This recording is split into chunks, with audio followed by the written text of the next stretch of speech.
Hi everyone! This is Carla from Shopping Apps Tips PH at welcome sa aking YouTube channel. Sa mga hindi po nakakakilala sa akin, ako po ay gumagawa ng tips and tricks about Shopee. Kung interesado ka sa ganitong klaseng content, kindly consider to subscribe my YouTube channel para updated ka sa aking future uploads. So ang pag-uusapan po natin ngayon ay paano maglagay ng free gift label sa ating product listing. Kung gusto mong malaman, keep on watching! Pumunta lamang po tayo sa ating Shopee app. And then, i-click po natin ang Me button. I-click naman po natin ang My Shop. And Marketing Center. Sa Marketing Center, nandito po yung mga marketing tools, yung discount promotions, vouchers, My Shop's flash sale, follow price, bundle deal, add-on deal, free gift, and shop decoration. So, ang i-click po natin dito ay yung free gift. And then, i-click lang po natin itong create new. Sa promotion rule, nandito po yung minimum spend and free gift. So, sa minimum spend ay may nakalagay na 500 pesos. So, palitan natin siya. Gawin nating 699.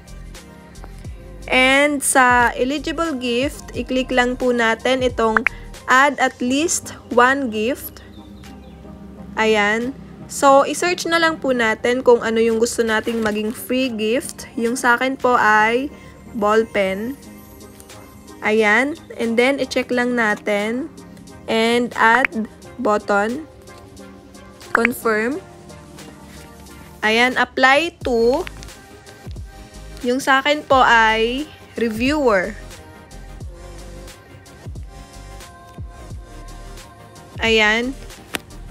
I-check lang po natin itong Brainbox Upcut Reviewer and Brainbox Napolcom Entrance Exam Reviewer. Ayan. Then, i-click lang po natin itong add button. And then, confirm. Sa promotion period ay meron pong nag-automatic. Yung start time natin ay February 4 at 11:30. And may end siya ng March 5 at 11:30. For me, okay na po yan. Pero, pwede naman pong palitan yan. Ayan. And sa end time, pwede rin pong palitan. Depende po yun sa inyo kung anong date and month nyo siyang i-end time. So, yung akin ay okay na po yan. So, ayan, na-fill out na naman natin lahat ng kailangan. So, i-click na natin tong publish. Okay, meron na tayong naka-free gift label. Ayan, mamaya pa siyang 11:30. Makikita nyo siya sa inyong product listings. May nakalagay doon na free gift na label sa inyong product listings. So, yun lamang po. I hope meron po kayong natutunan sa video na ito kung paano maglagay ng free gift label. Thank you for watching! Bye-bye!